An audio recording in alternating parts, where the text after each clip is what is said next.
men proper ở thôn muối hai nơi mốc rồi ông đòn cà rồi ông đây các bạn đã chụp bập nấu sọc đấy cà cà là dục chẳng cái này dây tham men proper so mùi cu men proper muối đấy men proper so mùi cu bán tới cái khơi hai nơi một vàng thì mình tham một ông đòn cái tham một vàng ní cứ chuyện bạc được phút rồi có chuyện phút đại class về mình bán bết để tay lưu sâu chẳng trong thèm chùm riệp rương chẳng ở ní chia rương cho cham aram tê mình men là mùi bán khơi bết tê muốn bật cá đọc bằng mina miền cao hai class đại cái chặt tốc thay chia propnolនៅឆ្នាំ69មានព្រឹត្តិការណ៍ពីរកើតឡើងដែលគេចាត់ទុកថាជាប្រផ្នូលព្រឹត្តិការណ៍មួយគឺពិធីសម្ពោធអាគារមួយខ្នងនៅចំណតយន្តហោះសៀមរាបអាគារហ្នឹងជាអាគារអំណោយច័ន្ទប្រជាមានិតនៅក្នុងវេលាព្រឹកនៃពិធីសម្ពោធអាគារហ្នឹងអ្នកបង្ហូតទង់ជាតិនៅក្នុងពិធីគឺមានមន្ត្រីដែលគេជាមិនដឹងជាប៉ូលីសឬក៏ជាទាហានទេគេឯកសណ្ឋានគេបង្ហូតទង់ចែកដល់អីខ្សែបង្ហូតទង់ហ្នឹងវាហ្នឹងខ្មែរនឹងគេហៅស្អីហ្នឹង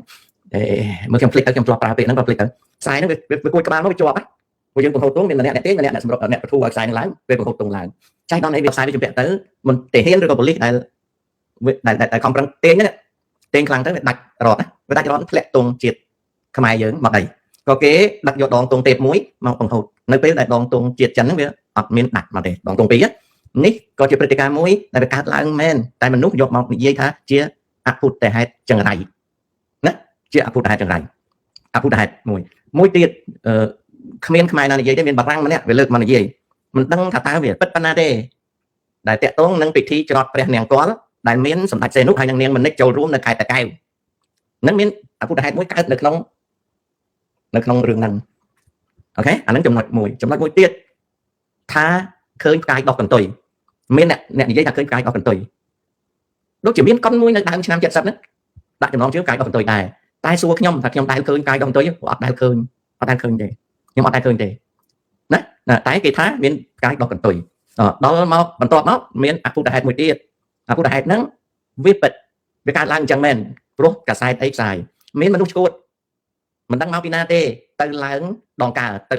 ណាបកគោលភ្លើងនៅមុខព្រះអង្គដងកើហ្នឹងទៅឡើងមនុស្សឈួតទៅឡើងព្រះអង្គដងកើឡើងដងកើហ្នឹងគេហៅព្រះអង្គដងកើណាហ្នឹងមួយទៅមួយទៀតអានោះពិតទេណាមួយលន់នល់គាត់ stroke ស្លាប់មិនហ៊ានខ្លួនគេថាគាត់ផឹកទឹកសម្បត្តិមានពាក្យចាចាំអារាមថាគាត់ផឹកទឹកសម្បត្តិហើយដល់ពេលគាត់ក្បត់នឹងសម្ដេចសីហនុគាត់ស្លាប់មិនហ៊ានខ្លួនហ្នឹងមួយទៀតគេថាលន់នល់ទៅវាំងមិនដឹងធ្វើអីទេចង់ដាក់គូតអង្គុយលើរាជបល្ល័ង្កក៏ឡើងទៅក៏ដួលមកវិញហ្នឹងស្លាប់មិនហ៊ានខ្លួនចាញ់បារមីទេវតារក្សារាជបល្ល័ង្ក